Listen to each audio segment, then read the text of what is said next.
भक्त जनों के संकट, दास जनों के संकट शरण दूर करे।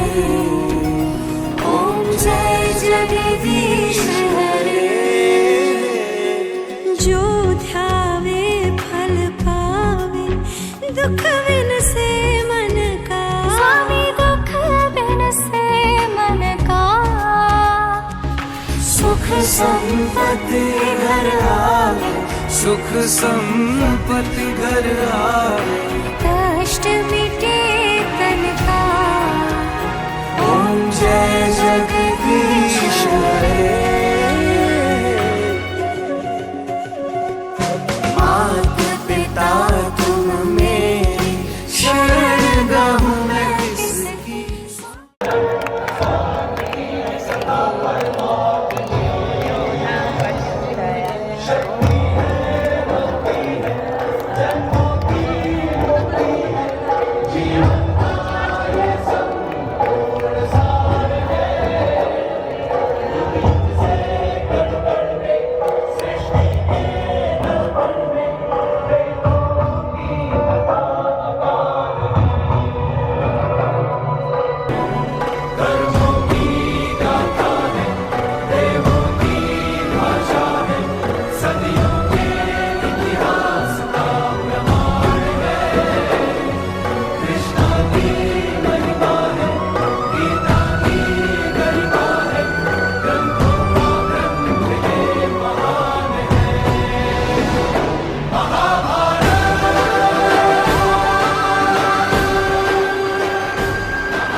बोलो श्री गायत्री मात की जय। गुरुदेव भगवान की जय। उमिया मात की जय। पवन सुत हनुमान की जय। नमः पार्वती पते। हर हर महादेव हर।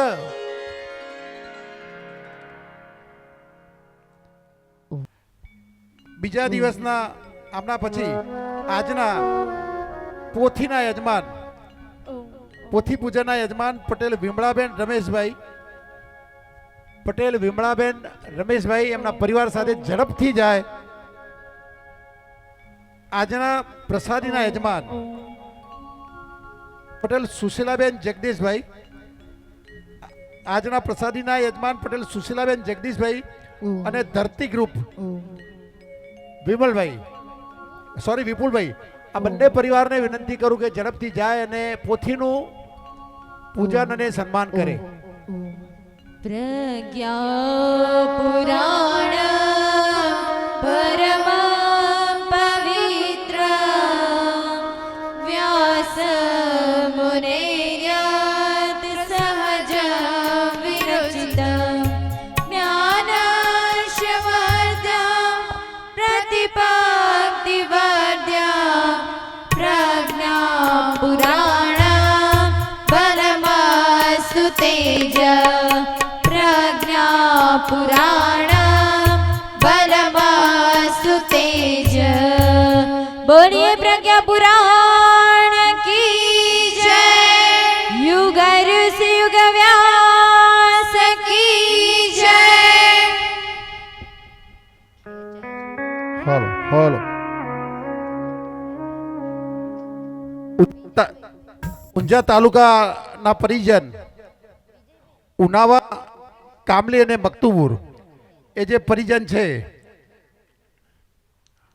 ઉનાવાના મનજીબેન, કામલીના મણિબેન અને મકતુપુરના પુષ્પાબેન, આ 3 બહેનો ઉપસ્થિત છે.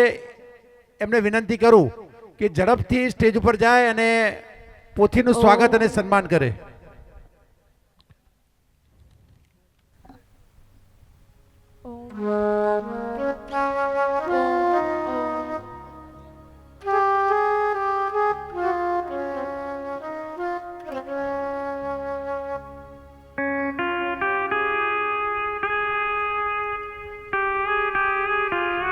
ઊંઝા કેળવણી મંડળ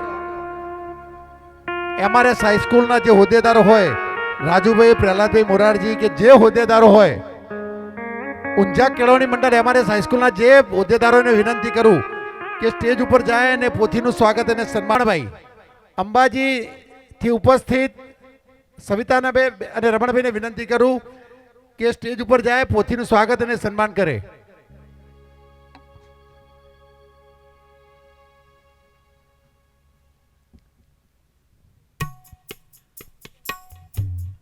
ભાનુભાઈ મહારાજ, ભાનુભાઈ મહારાજ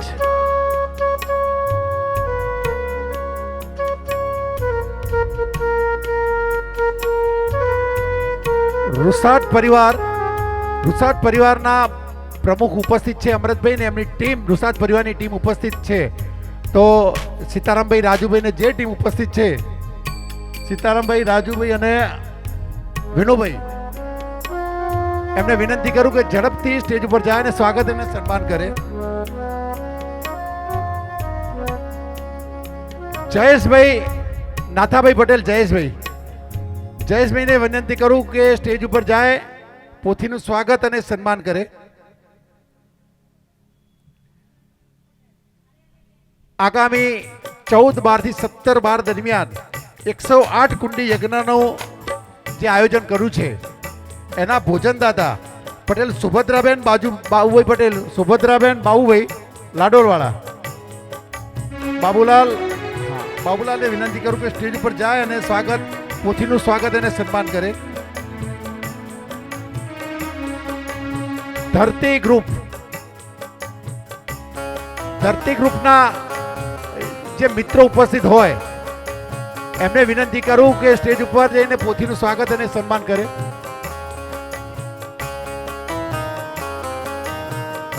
AAA અંદાજ ગ્રુપ, AAA અમિતભાઈ અને એમની ટીમ, જેમણે પ્રથમ દિવસે પોથીયાત્રામાં જીમખાનાની અંદર કેન્ડીની વ્યવસ્થા કરી છે અને આ સમગ્ર પરિવાર, સમગ્ર જે આ જીમખાના વિસ્તાર છે એની સફાઈનું કામ પણ આ જ ટીમ સંભાળે છે. એમને વિનંતી કરું કે સ્ટેજ ઉપર જાય અને સ્વાગત અને સન્માન કરે. શ્રેયસ કેળવણી મંડળના નરેન્દ્રભાઈ આવ્યા છે, તેમને વિનંતી કરું કે સ્વાગત અને સન્માન કરે પોથીનું.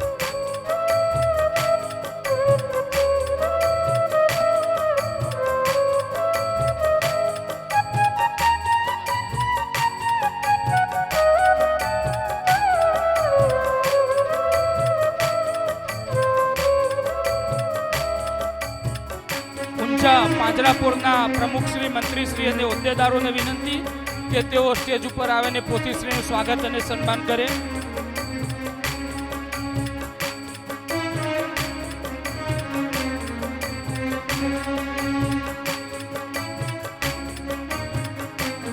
પ્રસાદ કમિટી ઘનશ્યામભાઈ તથા કમલેશભાઈ અને એમની ટીમ, તેમને પણ વિનંતી કે તેઓ સ્ટેજ ઉપર આવી અને પોથીશ્રીનું સ્વાગત અને સન્માન કરે.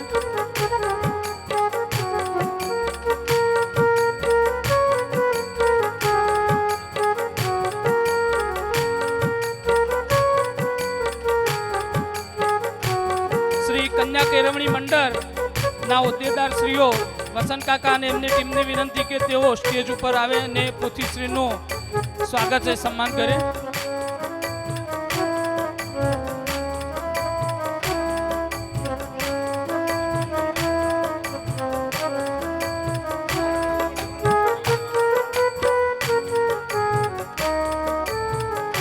પ્રસાદ કમિટીના સભ્યો ઘનશ્યામભાઈ અને કમલેશભાઈ તથા એમની ટીમ. પરિશ્રમના ગ્રુપના તુષારભાઈ ઉપસ્થિત હોય, તુષારભાઈને વિનંતી કરું, તુષારભાઈ એમને વિનંતી કરું કે સ્ટેજ પર જાય, પોથીનું સ્વાગત અને સન્માન કરે.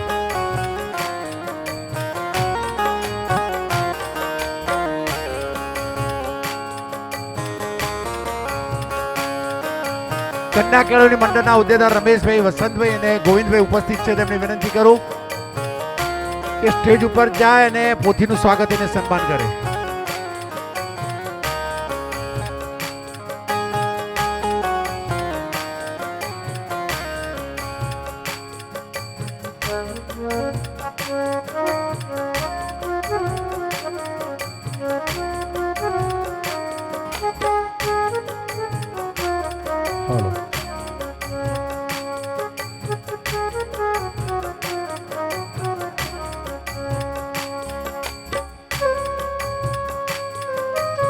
શ્રીમદ પ્રજ્ઞા પુરાણ કથાની અંદર જે દાતાઓએ દાન નોંધાવ્યું છે એમાં ધર્મ ધજાના યજમાન જેમને 1 લાખ રૂપિયાનો ફાળો નોંધાવે છે સ્વર્ગસ્થ પટેલ રમીલાબેન ભોળીદાસ, હસ્તે કોકિલાબેન વિપુલભાઈ પટેલ, એમનો પરિવાર ખૂબ ખૂબ આભાર માને છે.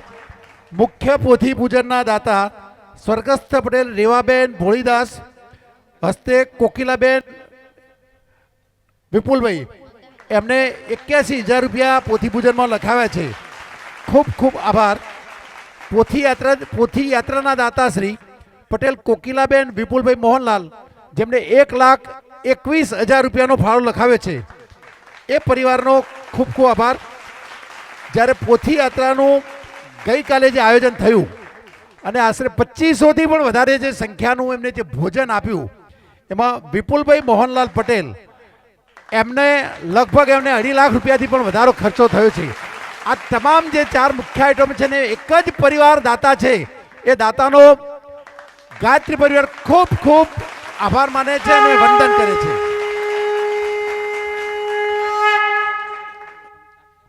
સદભાવના ચેરિટેબલમાંથી જસુભાઈ આવ્યા હોય તો જસુભાઈને વિનંતી કરું કે આપ સ્ટેજ ઉપર જાઓ ને પોથીનું સ્વાગત અને સન્માન કરો. પ્રથમ દિવસના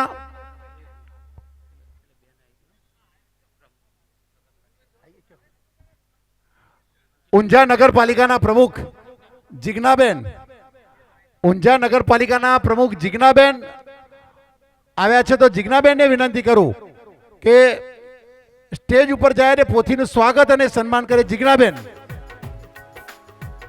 પ્રથમ દિવસની પ્રસાદીના યજમાન પટેલ આશાબેન કમલેશભાઈ, એમનો પણ પ્રથમ દિવસની પ્રસાદી લખાવી છે, એમને ખૂબ ખૂબ આભાર માનીએ છીએ.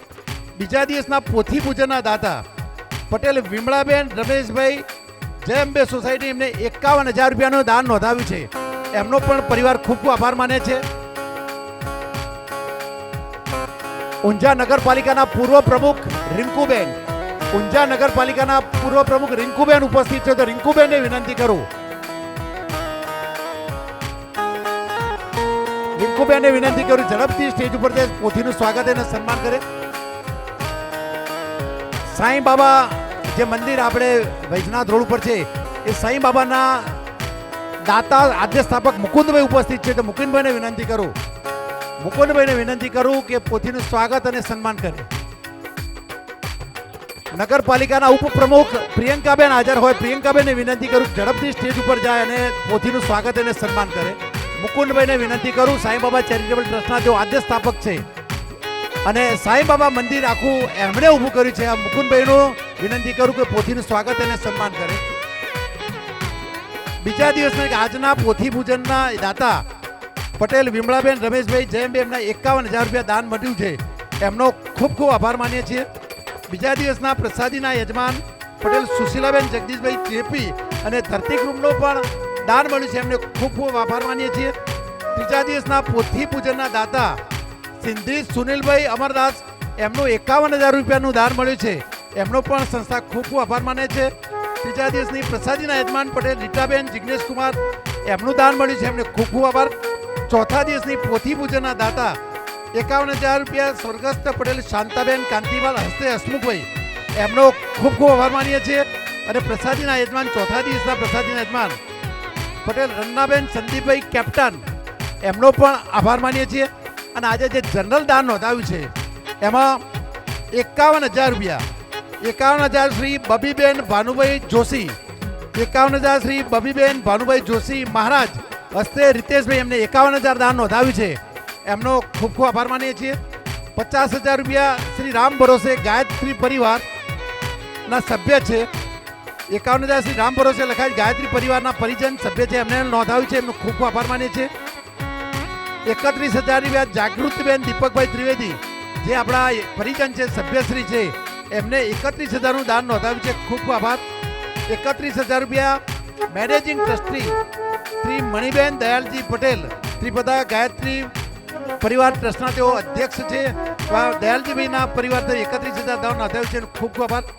11,000 સ્વર્ગસ્થ યશવીબેન ગૌરાંગભાઈ પટેલ હસ્તે હીરાભાઈ છગનલાલ કામડીવાળા, એમને 11,000નું દાન હોય છે. એમને ખૂબ ખૂબ આભાર માને છે. 11,000 પટેલ કચરાભાઈ મગનલાલ લુસાદ હસ્તે HK પટેલ અને પ્રવીણભાઈને 11,000 દાન નોંધાવ્યું છે. એમનો ખૂબ ખૂબ આભાર માનીએ છીએ.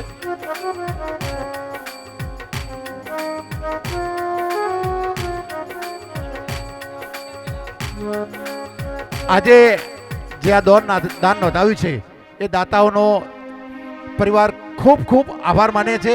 અને આજે બીજા દિવસનું સ્વાગત અને સન્માન કાર્યક્રમ પૂર્ણ જાહેર કરીએ છીએ. બેન શ્રી વિનંતી કરી કે આપણે કથા શરૂઆત કરી. બોલીએ ગાયત્રી માત કી જય. હેલો, એક જ મિનિટ બેન. બીજા દિવસના જે મહિલા મંડળ છે આજના, એમનો ઝડપથી લઈ લઉં. સ્વામિનારાયણ મહિલા ગ્રુપ રમીલાબેન રમેશભાઈ, સ્વામિનારાયણ મહિલા ગ્રુપ રમીલાબેન રમેશભાઈ, એ જે હોદ્દેદારોને વિનંતી કરું કે ઝડપથી સ્ટેજ ઉપર આવે. ઉનાવા દેશ યુવા મહિલા મંડળ રશ્મિકાબેન, ઉનાવા દેશ યુવા મહિલા મંડળ રશ્મિકાબેન, શ્રી કૃષ્ણ મહિલા મંડળ શારદાબેન ભોગીલાલ, શ્રી કૃષ્ણ મહિલા મંડળ શારદાબેન ભોગીલાલ, ગણપતિ મહિલા મંડળ શારદાબેન ગોપાળભાઈ, ગણપતિ મહિલા મંડળ શારદાબેન ગોપાળભાઈ, બિલેશ્વરમ મહિલા મંડળ આનંદીબેન, બિલેશ્વર મહિલા મંડળ આનંદીબેન, રાધાકૃષ્ણ નાનું મંડળ ચંદ્રિકાબેન કમલેશભાઈ, રાધાકૃષ્ણ નાનું મંડળ ચંદ્રિકાબેન કમલેશભાઈ, અને રામબાગ મહિલા મંડળ ચંદ્રિકાબેન અમૃતભાઈ. આ જે કોઈ આવ્યા હોય મહિલા મંડળના સદસ્યો, તેમની વિનંતી કરું કે સ્ટેજ ઉપર જઈને પોથીનું સ્વાગત અને સન્માન પૂજન કરે. થોડા ઝડપથી આવી જઈશું. દરેકને સૂચના આપેલી જ હતી. તો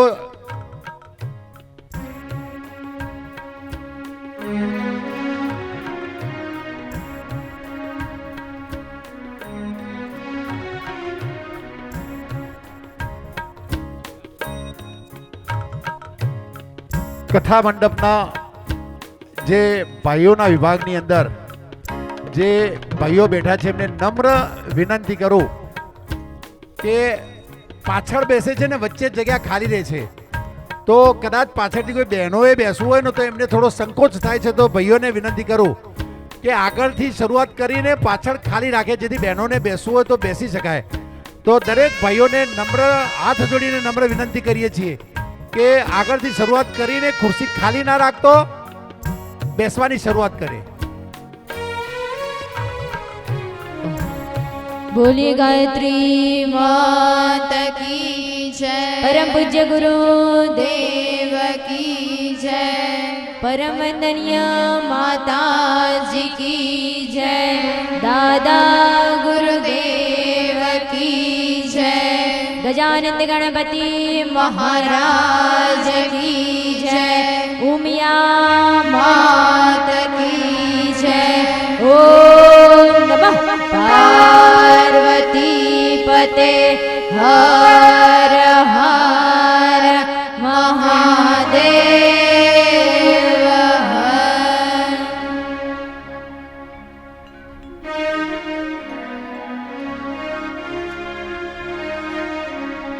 મારું જીવન તાર હવાલે, તું માડી સંભાળ.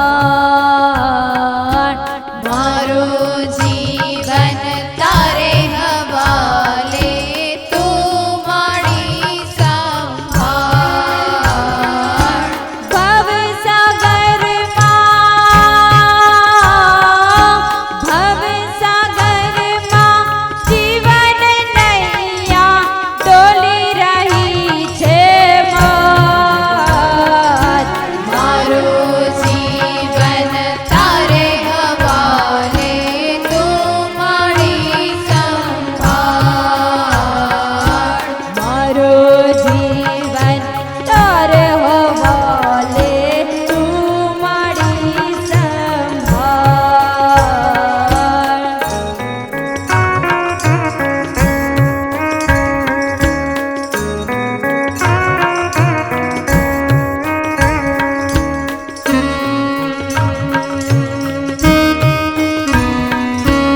કમર સીધી કરીશું, બંને હાથ ખોળામાં ભગવાન સૂર્યનારાયણનું ધ્યાન કરતા કરતા ગાયત્રી મહામંત્ર. હે પરમપિતા પરમાત્મા, સૌને સદબુદ્ધિ, સૌના માટે ઉજ્જવળ ભાવિની કામના કરતા કરતા ગાયત્રી મહામંત્ર.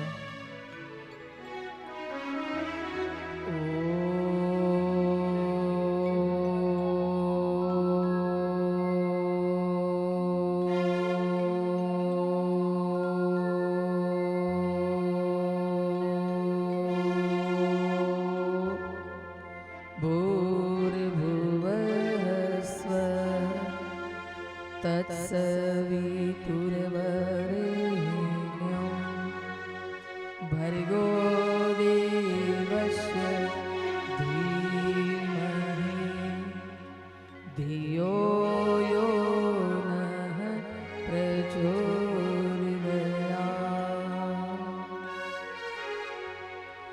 भगवत्या जगन्मातु श्रीरामश्च जगद्गुरु चरणारविन्दं वन्दे श्रद्धा प्रज्ञा स्वरूपिणो.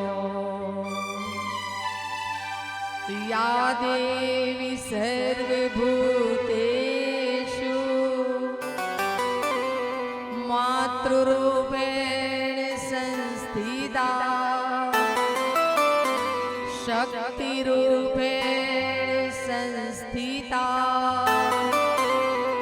उमियारूपेण संस्थिता गायत्रीरूपेण संस्थिता. नमस्तस्यै नमस्तस्यै नमस्तस्यै नमो नमः. ॐ त्र्यम्बकं यजामहे सुगन्धिं पुष्टिवर्धनम् उर्वारुकमिव बन्धनान् मृत्योर्मुक्षीयमामृतात्.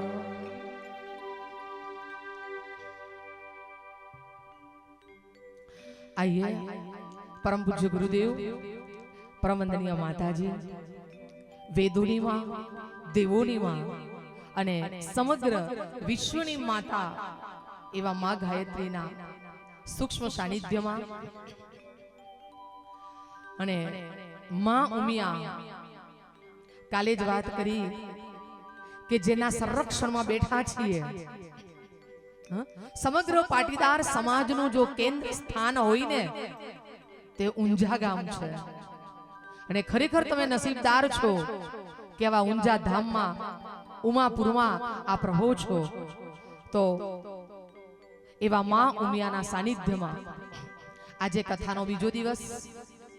આમંત્રિત સર્વે મહેમાનોને હું કોઈને વ્યક્તિગત તો જલ્દી ઓળખતી નથી, પણ ભગવાન વિષ્ણુના જેમ સહસ્ત્ર નામ છે, 1000 નામ છે, એમાં એક નામ બોલી અને બધાય નામ આવી જાય એમ સૌએ આમંત્રિત મહેમાનો અને ઘણા વર્ષોથી જેનો નાતો પાછો મારો રહ્યો છે કે અમદાવાદની બોડક દેવની પ્રથમ કથામાં પરમ આદરણીય જશોદાબેન એમની સાથે જ્યારે મુલાકાત થઈ ત્યારે જ્યારે પણ ઊંઝામાં આવવાનું થાય ત્યારે બેનશ્રીની અચૂક હાજરી હોય છે. એવા જશોદાબેન સમગ્ર ગાયત્રી પરિવાર જુદી જુદી શાખાઓમાંથી, ઘણી બધી શાખાઓ છે, અન્ય શાખાઓમાંથી આમંત્રિત એવા સર્વે મારા ગાયત્રી પરિવારના ભાઈઓ બહેનો. અને કાલે જ કીધું હતું કે કથા કોના માટે છે? કથા પવિત્ર આત્માઓ માટે છે.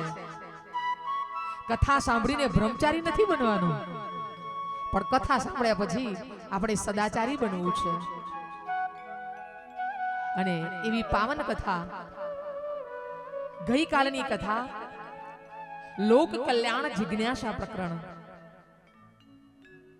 પ્રજ્ઞા પુરાણ 19મું પુરાણ.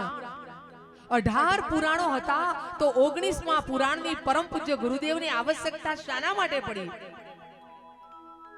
તો ગુરુદેવ કહે છે કે બેટા આ દુનિયાની અંદર flat Fiat phone fan furniture એમાં સુખોમાં માલ તો માણસ આજે દુખી છે. આજે માણસની પાસે બધી જ સાધન સગવડો છે, સુવિધાઓ છે, પણ છતાંય માનવ દુવિધામાં છે.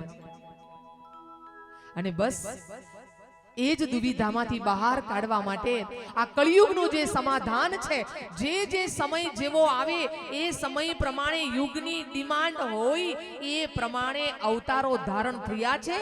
એટલે ગઈકાલે નારદજી અને ભગવાન વિષ્ણુનો સંવાદ હતો મારા વડીલો. નારદજીએ કીધું કે પ્રભુ, હું તો તમારી બનાવેલી દુનિયા એવી ધરતી ઉપર ગયો અને મેં તો સ્વર્ગમાંથી જોયું તો ઓહો, ધરતીનો માનવ તો કેટલો કેટલો સુખી છે. અરે બાપુ, સ્વિચ પાડે ને અમેરિકા જોવા મળે. એક બટન દબાવે અને એને અંદરથી નળમાંથી પાણી, નર્મદાના નીર પાણીમાંથી નીકળે. અને એક સ્વિચ દબાવે અને માણસ ક્યાં પહોંચી જાય. આકાશમાં ઉડતો માનવ, રોશનીની અંદર જાકમ જોળમાં જીવતો માનવ તો સુખી સુખી હશે એમ માની અને પ્રભુ હું તો આ ધરતી ઉપર ગયો, પણ ગયા પછી તો ખબર પડી કે અરે રે રે રે રે રે રે રે દુનિયાનો માનવ તો દુખી દુખી છે. 4 વ્હીલમાં ફરતો, આકાશમાં ઉડતો માનવ આજે તો દુખી દુખી છે. કયું એવું ઘર છે કે જ્યાં કલશ કંકાસ નથી? ગ્રેનાઇટના બંગલા બનાવી દીધા પણ એમાં કોઈના મન શાંત નથી. કાલે કીધું હતું એમ શેઠ, તાલે પે તાલા, તાલે પે તાલા, તાલે પે તાલા. રૂપિયા ગણવાની અંદર શેઠને ખબર નથી કે મેં ખાધું કે નથી ખાધું. તો બસ આ જીવનની અંદર જે આસ્થા સંકટ છે, જે દુર્યોધન, દુશાસન, રાવણ, શકુની કહેતા ગયા કે સતયુગની અંદર કે દ્વાપર કે ત્રેતાયુગમાં તમે અમને મારી શક્યા છો, બાપુ કળિયુગમાં આવો, કળિયુગમાં બધાના વિચારોથી બેસી જઈશું. તમે કેવી રીતે કાઢશો? ત્યારે કળિયુગના પંડિત શ્રી રામ શર્મા આચાર્યએ પ્રજ્ઞા પુરાણની કથા લખીને એક યુગને પડકાર આપી દીધો કે માનવના જીવનને બદલવા માટે મેં આ ગાયત્રી પરિવાર બનાવ્યું છે. અને ગાયત્રી પરિવાર, એમાં પરિવારનો અર્થ શું છે એ આગળની વ્યાખ્યામાં આવશે. અને એવી પાવન કથામાં નારદજીએ જે દુઃખ વ્યક્ત કર્યું કે પ્રભુ જાગો, ઉઠો, તમે તો શેષ સૈયા ઉપર સૂઈ ગયા છો, પણ આ જુઓ તો ઘેર, ધર્મીના ઘેર તો ધાડ પડે છે. અરે પ્રભુ જાગો, તમને ક્યાં ખબર છે કે દાળનો ભાવ શું છે, ચોખાનો ભાવ શું છે? અરે પ્રભુ, તને તો તૈયાર થાળ મળે છે, તને ક્યાં ખબર છે કે મોંઘવારી ક્યાં છે? જગ લાગ્યું લૂંટા લૂંટમાં, તોય તું સૂતો વૈકુંઠમાં. એક વખત તું માનવ થઈને અનુભવ કર સુખ દુઃખનો. અરે ભક્તો કહે છે કોણી અમારો થાશે તારણહાર. ના સમજાય, ના સમજાય. ઓ સકલ જગતના સ્વામી, તે સંસાર તો રચી દીધો, પણ એ સંસારની પાછળ જુઓ તો ખરા કે માનવ કેટલો દુખી છે. ભાઈ ભાઈને નથી બનતો. ત્યારે ભગવાન વિષ્ણુ બોલ્યા હતા ગઈકાલે કે નારદજી, હું શું કરું? મેં તો દુનિયાના માનવને રાજકુમાર બનાવી અને આ ધરતી ઉપર મોકલ્યો, પણ એ રાજકુમાર બનીને એ જન્મ્યો ખર્યો પણ રહ્યો નથી. કેટલો શ્રેષ્ઠ અવતાર! બડે ભાગ મનુજ તન પાવા, સુર દુર્લભ સબ ગ્રંથ નહીં ગાવા. કેટલાય પુણ્યોના ઢગલા પછી તમને ને મને મનખા દેહ મળ્યો છે. અને કાલે અંતમાં આપણે આટલે સુધી હતા કે નર તરીકે જન્મેલો માનવ એ નારાયણ બની શકે છે. પુરુષ તરીકે જન્મેલો પુરુષ એ ધારે તો પુરુષોત્તમ બની શકે છે. એ જ જલારામ બાપા, ખેડૂતનો એક ગરીબ દીકરો, અને આજે ઠક્કરોના ભગવાન થઈને પૂજાય. બાજી તમારા હાથમાં છે. જીવનને કયા માર્ગે લઈ જવું? ઈશ્વરના બે રસ્તા છે. એક રસ્તો ઈશ્વરના દરબાર તરફ જાય અને એક રસ્તો શરાબ ખાને જાય છે. કયા રસ્તે જવું એ આપણા હાથની વાત છે મારા વડીલો. ધારીએ તો આ જીવનને શ્રેષ્ઠ બનાવી અને મહાપુરુષની ગણતરીની અંદર તમે થઈ શકો છો. સાંભળી લેજો, જન્મથી દરેક માણસ મહાન નથી. જન્મના જાય તે શુદ્ર, સંસ્કારાત દ્વિજ ઉચ્ચતે. માણસ જન્મથી તો એ શુદ્ર હોય છે, પણ એના કર્મથી માણસ દ્વિજ બ્રાહ્મણ બની શકે છે. તમે કયા કુળમાં અવતાર લીધો, જન્મ લીધો એ અગત્યનું નથી. તમે કયા કુળમાં જન્મ્યા પછી તમારું કર્મ કયું છે, અરે એ તો વિચાર કરો કે વિશ્વ રથ નામનો રાજા કે જે વિશ્વને પોતાના રથની જેમ ચલાવવા માંગતો વિશ્વરથ રાજા, એ ભલે ક્ષત્રિય હતો પણ સંસ્કારાત દ્વિજ ઉચ્ચતે, એણે બ્રહ્મર્ષિ પદને પ્રાપ્ત કર્યું હતું. અરે એ રૈદાસ ચમાર લોકોના જોડા સીવતા, અને જોડા સીવતા સીવતા અમાસ આવે, અને અમાસ આવે ને લોકો ગંગા સ્નાન માટે નીકળે ત્યારે કોઈએ કીધું કે એ રૈદાસ તારે નથી આવું? અરે આજ તો મોટી અમાસ કહેવાય, આજ તો ગંગા સ્નાનનું મહત્વ છે. ત્યારે રૈદાસ કહે છે કે ભક્તો મારે પણ આવવું છે, પણ મારે જોડા સીવવાના છે અને જોડા મારે કાલ સીવીને આપવાના છે. મારાથી આવી શકાય એમ નથી, પણ મારો એક રૂપિયો તમે માં ગંગાને અર્પણ કરજો. અને જ્યાં ભક્તએ કીધું કે હે માં ગંગા, તારો ભક્ત રૈદાસ આવી નથી શક્યો, પણ તારા માટે એક રૂપિયો મોકલાવ્યો છે. ત્યારે આપ જાણો છો કે અફાટ સાગરમાંથી, અફાટ ગંગા નદીમાંથી બે હાથ બહાર આવ્યા અને માં ગંગાએ રૈદાસનો રૂપિયો સ્વીકાર કર્યો હતો. એ રૈદાસ હતા. એ મીરાને કોઈએ કીધું કે મીરા, જ્યાં સુધી ગુરુ નહીં કરે ત્યાં સુધી તું મોક્ષની ગતિ પ્રાપ્ત નહીં કરે. ત્યારે મીરાએ દોટ મૂકી અને રૈદાસ ચમારને પોતાના ગુરુ બનાવી દીધા હતા. એ મેવાડની મીરા હતી. જન્મના જાય તે શુદ્ર, સંસ્કારાત દ્વિજ ઉચ્ચતે. સંસ્કારથી માણસ મહાન બની શકે છે. અને આવો આજની બીજા દિવસની કથા. પહેલા દિવસે કીધું હતું કે આ કથા એ ઋષિઓનો સંવાદ છે. પરમ પૂજ્ય ગુરુદેવે દ્વાર બંધ કરીને સૂક્ષ્મીકરણમાં ગયા પછી પ્રજ્ઞા પુરાણ લખવા માટે ઋષિઓ સાથે એમને વાર્તાલાપ કર્યો છે. મારા વડીલો, એ જ યમરાજને સાવિત્રીને સાંભળ્યા હશે તમે ને, કે એ સાવિત્રી યમરાજ જોડે ભીડાઈ જાય છે અને યમરાજ જોડે એનો સંવાદ થાય છે. અરે ઇન્દ્ર અને ઋષિઓના સંવાદ થતા હતા. આ નાની સુની વાત નથી, ઋષિઓની સાથે સંવાદો થતા હતા. અને આજે કથાના વક્તા કોણ છે? મારા વડીલો, વિચાર તો ગુરુદેવના છે. વાણી કદાચ મારી હોઈ શકે, પણ વિચાર તો મારા ગુરુદેવનું છે. અને ચિંતન કરો તો મારા ગુરુદેવનું ચિંતન કરવાનું છે. હું તો મારા ગુરુદેવનો એક ટપાલી છું, એક સંદેશાવાહક છું, કે એણે જે અમને જ્ઞાન આપ્યું છે એ જ્ઞાન તમારા સુધી હું કહેવા માટે આવી છું. હું કોઈ કથાકાર નથી મારા વડીલો. અને અહીંયા અષ્ટાવક્ર મુનિ અને પીપલાદ ઋષિનો સંવાદ છે. સાંભળજો, આજની કથાના વક્તા પીપલાદ ઋષિ છે. સાંભળી લો કે પીપલાદ ઋષિ કોણ છે. જે તમને કથા કહેવાના છે એને તો તમારે જાણવા પડશે ને. કોણ છે પીપલાદ ઋષિ? તો આપ જાણો છો એમને કે દધીચી ઋષિ અને સુવર્ચાજીના પુત્ર હતા. દધીચીની કથા ખબર છે ને, કે વૃત્રાસુરને મારવો હતો તો એ વખતે દેવોને ખબર પડી કે દધીચીના હાડકામાંથી વજ્ર બને અને તો જ વૃત્રાસુર મરાય. અને બધા જ દેવો દધીચીના આશ્રમમાં ગયા હતા. દધીચી ઋષિને વાત કરી કે તમારા હાડકાની જરૂર છે. હું તમને વારંવાર કહું છું કે આ ભારત દેશ એમના મહાન નથી મારા વડીલો. આ એ ભારતની ભૂમિ પર એવા ઋષિઓ જન્મ્યા છે કે જેમણે પોતાનો દેહ યોગ દ્વારા છોડી દીધો અને કહી દીધું કે દેવો, મારા આ શરીરના હાડકામાંથી તમે વજ્ર બનાવજો. લોક કલ્યાણ માટે જો મારા હાડકા વપરાતા હોય તો હું તૈયાર છું. સુવર્ચાજી પાણી ભરવા ગયા હતા, જળ ભરવા આવીને જોયું તો પતિના પ્રાણ નથી. આ પણ એક ભારતની સન્નારી હતી. પોતાનું પેટ ચીરી દીધું અને આશ્રમમાં પીપળાના ઝાડ નીચે પેલા બાળકને મૂકી દીધો. અને એ જ બાળક મોટો થયો, આખી જિંદગી પીપળાના ટેટા ખાધા અને આખી જિંદગી જે પીપળાના ઝાડ નીચે મોટો થયો અને એનું નામ પડ્યું છે પીપલાદ ઋષિ. આ એ ભારત દેશ છે મારા વડીલો. સામે જુઓ કે અષ્ટાવક્ર મુનિ જે પ્રશ્ન કરે છે, સંવાદમાં નીચે બેઠા છે.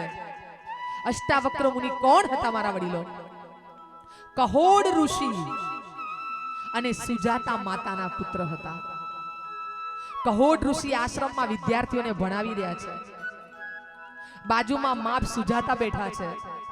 ગર્ભમાં બાળક છે અને ગર્ભની અંદર રહેલું બાળક એટલું મેધાવી છે કે પિતા એટલું બોલ્યા મંત્રમાં કે જેમાં 8 ભૂલ નીકળી અને ત્યારે ગર્ભમાં રહેલું બાળક બોલ્યું કે વાહ પિતાજી વાહ, તમે મંત્રમાં 8 ભૂલો કરી. ત્યારે પિતાને આવ્યો ગુસ્સો કહોડ ઋષિને કે તું ગર્ભમાં રહીને મારી ભૂલ કાઢે છે, જા 8 અંગે વાંકો જન્મીશ. ત્યારે બાળક કેવું જન્મ્યું છે? 8 અંગે વાંકું જન્મ્યું છે. પણ બીજો અર્થ એ કહી શકાય કે અષ્ટાંગ યોગ એને પ્રાપ્ત ન થાય. કારણ કે માં પછી કહે છે, અરે સ્વામી તમે આવા શ્રેષ્ઠ સંતાનને 8 અંગે વાંકાનો શાપ આપી દીધો. ત્યારે પિતા એ પણ સમાધાન કરાવે છે કે એને અષ્ટાંગ યોગ પ્રાપ્ત નહીં થાય, એને અષ્ટાંગ યોગનું જ્ઞાન નહીં થાય. અષ્ટાંગ યોગ એટલે પતંજલિનો આપ જાણો છો, યમ નિયમ આસન પ્રાણાયામ પ્રત્યાહાર ધારણા ધ્યાન સમાધિ અષ્ટાંગ યોગ છે. આ યોગ એને પ્રાપ્ત નહીં થાય. પણ બાળક ગર્ભમાંથી બોલે છે, पिताजी आंगन टेढ़ा होने से आकाश टेढ़ा नहीं होता. वातनो मर्म समझो कि शरीर वाकू होवाथी मन वाकू ना होय. આપણે દેખાવમાં ના હોઈએ, કાળા હોઈએ તો કોઈ મન કાળું હોય? એટલે કે છે કે આંગન ટેढ़ा होने से आकाश टेढ़ा नहीं होता. તમે જે ગલીમાં રહેતા હોય એ ગલી વાંકી ચૂંકી હોય તો તમે જુઓ તો રાત્રે શું કહો કે ઓહો આકાશ તો વાંકું ચૂંકું છે. આકાશ વાંકું ચૂંકું નથી, તમારી ગલી વાંકી ચૂંકી છે. અને એ બાળક જન્મ્યું એ કોણ જન્મ્યા? અષ્ટાવક્ર મુનિ જન્મ્યા. અને ભાઈઓ 32 ગીતાઓ છે અને 32 ગીતાઓમાં એક ગીતાને તો આપણે જાણીએ છીએ કે જે છેલ્લા દિવસે જેનો વિષય છે શ્રીમદ ભગવદ ગીતા. પણ એ અષ્ટાવક્ર મુનિ છે એટલા જ્ઞાની હતા કે જનક રાજાને એકવાર સ્વપ્ન આવે છે. તમને અષ્ટાવક્ર મુનિનો ખાલી પરિચય આપું છું કે જનક રાજાને સ્વપ્ન આવે છે અને સ્વપ્નમાં એ ભિખારી બની જાય છે જનક રાજા. અને હવે ભીખ માંગે છે, બહુ જ ભૂખ લાગી છે. ત્યારે કોઈ બેન બળેલી ખીચડી આપે છે વાડકામાં અને એ ખીચડી જ્યાં ખાવા જાય ત્યાં કૂતરું આવીને લઈ જાય છે. અને તરાપ મારતા જનક રાજા આમ ઉઠી જાય છે અને ઉઠ્યાને જુએ છે તો આ તો વિદેહ રાજ હતા. આ તો જનકપુરીનો રાજા હતો. બસ ચિંતન કર્યું, ચિંતન હું કોણ? બસ મારા વડીલો અધ્યાત્મ અહીંયાથી શરૂ થાય કે હું કોણ? બસ હું કોઈ પ્રમુખ કે હું કોઈ મંત્રી કે હું કલેક્ટર કે હું ડોક્ટર કે વકીલ એની વાત નથી. આપણી જાતને પૂછવાનો એનો જવાબ પણ હું તમને ચોથા દિવસે આપીશ. અધ્યાત્મની ફિલોસોફી આખી ચોથા દિવસની કથા છે. બસ હું કોણ? અને એને કેટલાય ઋષિઓને બોલાવ્યા, સંતોને બોલાવ્યા અને કોઈ જનક રાજાના પ્રશ્નનું સમાધાન કરી શક્યું નહીં. આખી વિદ્વાનોની સભા ભરેલી હોય, દરરોજ મંત્રણાઓ થાય પણ કોઈ જનક રાજાનો જવાબ ન આપી શક્યું. ત્યારે કોઈએ કીધું કે અષ્ટાવક્ર મુનિને બોલાવો, બહુ જ્ઞાની છે. અને ત્યારે અષ્ટાવક્ર મુનિને બોલાવવામાં આવે છે. અષ્ટાવક્ર મુનિનું આગમન થાય ત્યારે આ આખી સભા, અરે આ આવો વાંકો 8 અંક જેના વાંકા છે એ શું જનક રાજાનો જવાબ આપે? આખી સભા ખડખડાટ હસવા લાગી. ત્યારે સભાને હસતી જોઈ અને અહીંયા અષ્ટાવક્ર મુનિ જનક રાજાની પાસે જ્યાં આવીને ઉભા રહ્યા અને જનક રાજા પણ ખડખડાટ હસવા લાગ્યા. એ રાજા, હું તો સમજતો હતો કે તું બધા વિદ્વાનોની સભા ભરીને બેઠો છે, પણ મને તો આજે ખબર પડી ગઈ કે આ તો બધા ચમારોની સભા છે, ચમારોની કે જે મારા ચામડાને મહત્વ આપીને હસે છે. અને જે ચામડાને મહત્વ આપે, શરીરને જ જે શણગારે એને આપણે ચમાર કહીએ છીએ. શરીરને શણગારીને શું કરશો? આ દેહ તો આજે છે ને કાલે નથી મારા વડીલો. જીવનની સચ્ચાઈ સામા છે. જીવનની સચ્ચાઈ આત્માની ઓળખ માટેની છે. આત્માને ઓળખવો એ જ આ જીવનનું એક શ્રેષ્ઠ કર્મ છે મારા વડીલો. અભિમાન સાનો કોઈ કે આ હા હા હા મારો બંગલો એટલે ઊંઝામ ફર્સ્ટ નંબર આવે, અરે આ હા હા મારા કપડા મારી સાડી એવી કોઈની ન હોય, આખું ફંક્શન 5000 નું હોય પણ મારા જેવો મેકઅપ કોઈનો ના હોય. પણ નથી રે રેવાની તારી કાયા દેખાવડીને, રૂપના રખો પાશા કામના. અરે દુનિયા મારે શે તારા ઉજળા કરમના સંભારણા. અરે દુનિયા મારે શે તારા ઉજળા કરમના સંભારણા. હે માનવ, તું તારા કર્મથી ઓળખાઈશ, તું તારા રૂપથી નહીં ઓળખાઈશ. એટલા માટે અહીંયા અષ્ટાવક્ર મુનિ પછી જનક રાજાનું જે સમાધાન કરે અને બે વચ્ચે જે સંવાદ થાય એ મારા વડીલો વાંચજો, બહુ મજા આવશે. અને એનું નામ છે અષ્ટાવક્ર ગીતા. બહુ સરસ સમાધાન કરે છે, પ્યોરલી ફિલોસોફી છે અંદર. મજા આવે જીવનમાં, અધ્યાત્મ શું છે. અને છેલ્લે જવાબ કહી દો, અષ્ટાવક્ર મુનિને જનક રાજાને એટલું કહેવું પડ્યું કે હે રાજા જનક, તું નથી ભિખારી કે તું નથી રાજા, તું એક આત્મા છે, તું સતચિત આનંદ સ્વરૂપ, તું સચ્ચિદાનંદ સ્વરૂપ છે. અને જે આત્મા છે એ નથી સ્ત્રી, આત્મા નથી પુરુષ, આત્મા નથી ભિખારી કે આત્મા નથી રાજા. અને ત્યારે જનક રાજાને આનંદ થયો અને અષ્ટાવક્ર ગીતા રચાઈ મારા વડીલો. અને એવા અષ્ટાવક્ર આજે સામે બેઠા છે. અને વ્યાસપીઠ ઉપરના વક્તા આજે પીપલાદ ઋષિ છે. પ્રશ્ન કોને કરવાનો છે? પ્રશ્ન અષ્ટાવક્ર મુનિને કરવાનો છે. અને અષ્ટાવક્ર મુનિ કયો પ્રશ્ન કરે છે એના ઉપર આજની આપણી આખી કથા છે. શું પૂછે છે? પૂછે છે કે હે પીપલાદ ઋષિ, મને એ સમજાવો કે આ દુનિયાનો માનવ દુખી કેમ? બસ આજ સંસારનો માનવ દુખી કેમ એનો મને જવાબ આપો. હવે જવાબ કોને આપવાનો છે? પીપલાદ ઋષિને. પીપલાદ ઋષિ કહે છે, ઈશ્વર ભૂપતિ સાક્ષાત બ્રહ્માંડસ્ય મહામુને માનવમ રાજપુત્રમ સ્વમ કર્તુમ સર્વમ ગુણાન્વિતમ. પીપલાદ ઋષિ જવાબ આપે છે, અષ્ટાવક્ર મુનિ, આ દુનિયાનો માનવ દુખી છે એનું કારણ કહું, પણ અહીંયા હું તમને હવે પૂછું કે આમાંથી જેટલા સુખી હોય એટલા હાથ ઊંચો કરો. જે સુખી હોય. સરસ. હવે કબીરજી કહે છે, મારા શબ્દો નથી, મારા વડીલો. કબીરજી શું કહે છે? ભૂપ દુખી અવધૂત દુખી, દુખી રંગ વિપરીત.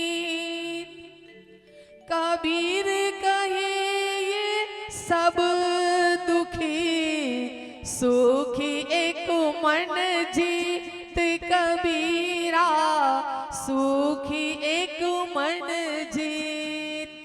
શું કહી દીધું કબીરજીએ? ભૂપ દુખી. ભૂપ એટલે રાજા. રાજાને પૂછજો તમે સુખી છો? રાજાને દુઃખ આપણા કરતા વધારે હોય. આખા દેશને સંભાળવાના, આખા સીમાડાને સંભાળવાના, એને કેટલા પ્રશ્નો હોય કે બીજું કોઈ ઉપર ચડાઈ ન કરી જાય. એટલે આ દુનિયાનો રાજા પણ દુખી છે. ભૂપ અવધૂત. અવધૂતનો અર્થ આમ તો બહુ ઊંચો છે, પણ અહીંયા સામાન્ય અર્થ લઈએ તો એનો અર્થ થાય છે કે જે સંસાર છોડીને સંન્યાસી બન્યા છે ને એ દુખી છે. જેને આશ્રમ બાંધ્યા છે, જેને વાડા બાંધ્યા છે. મારા ચેલા કેટલા, મારી ચેલીઓ આમના કરતા વધાર છે, મારા આટલા આશ્રમ છે, મારા આશ્રમમાં આટલા વીઘા બધું છે, તો એમાં અટવાયેલા પડ્યા છે. એટલે સમજી લેજો, તમે એને હું જ્યાં છીએ ને ત્યાં સુખી છીએ. અને કેવા સુખી છે તો તમને કાલે ખબર પડશે. પણ આપણે સુખી છીએ. ભૂપ દુખી અવધૂત દુખી, દુખી રંગ વિપરીત. રંગ એટલે ગરીબ. ગરીબ તો બિચારો દુખી છે જ. એને સવાર પડે છે પણ સાંજે શું ખાવું ને એને એનો પ્રશ્ન છે. અને વિપરીત, રંગથી વિપરીત એટલે પૈસાદાર. બહુ ધનવાનને જોઈને સુખી ના, આમ ખુશ ના થઈ જવું, એ આપણા કરતા વધારે દુખી હોય. એ 99 ના ચક્કરમાં ફસાયેલા હોય.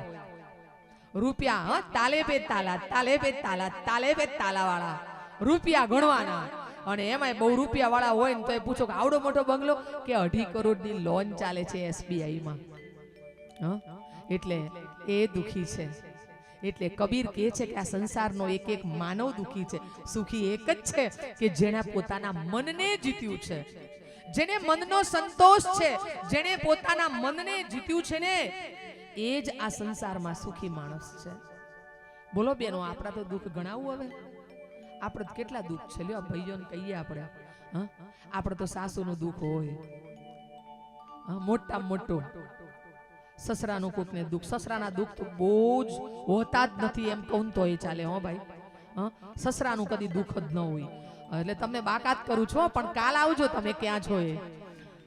સાસુનું દુઃખ હોય, દેરાણીનું દુઃખ હોય, જેઠાણીનું દુઃખ હોય, નણદ વળી CID હોય તો નણદનું દુઃખ હોય, વળી કોઈને પતિનું દુઃખ હોય, પતિનું હોય ખાલી સસરાનું જ ન હોય. પછી પાડોશીનું દુઃખ હોય ને, ઘણાને બધું સારું હોય, લ્યો કે પાડોશી બરાબર નહીં આયા. પણ એ તમારી પ્રસાદી છે, સમજી લેજો. એ તમારાથી નથી આવ્યા, એ તમારી પાછળ તમારા નસીબના કારણે તમે તમારો પાડોશી ચોઈસ નથી કરતા. એ તમારા ઉપરથી લખાઈને આયા છે કે આ જ પાડોશી તમારા થવાના છે. એટલે દુખી ન થવું. એટલે આટલા બધા આના પાત્રોના દુઃખો હોય. કોઈને સામાજિક દુઃખ હોય, કોઈને આર્થિક દુઃખ હોય, કોઈને ધાર્મિક દુઃખ હોય. અરે દુઃખ તો એટલા બધા હોય કે કોઈને તો ઘણા જાડા થાય, પાતળા કરવાની દવાઓ કરે. એટલે જાડા હોય એનું દુઃખ, હાવ હટેકડી જેવા હોય એનું દુઃખ, પેન્ટાગોન ટાવર જેવા હોય તો એ ઊંચા દુઃખ, હાવ ઠીંગણા હોય તો એ પાછા દુઃખ દુઃખ દુઃખ અને દુઃખ. અને ધોળા હોય તો એ કે છે દુઃખ છે, ને કાળા હોય તો એ કે દુઃખ છે. બહેનોને તો દુઃખનો કોઈ પાર જ નથી. હને પણ મારા વડીલો, જે પાત્રો તમને મળ્યા છે, જે પત્નીને તમને એમ કહો કે મને આ નથી ગમતી, પત્ની કે મને પતિ બરાબર નથી મળ્યા, મને સાસુ માથાની મળી છે, આ બધા જ પાત્રો તમારા મારા કર્મની પ્રસાદી છે.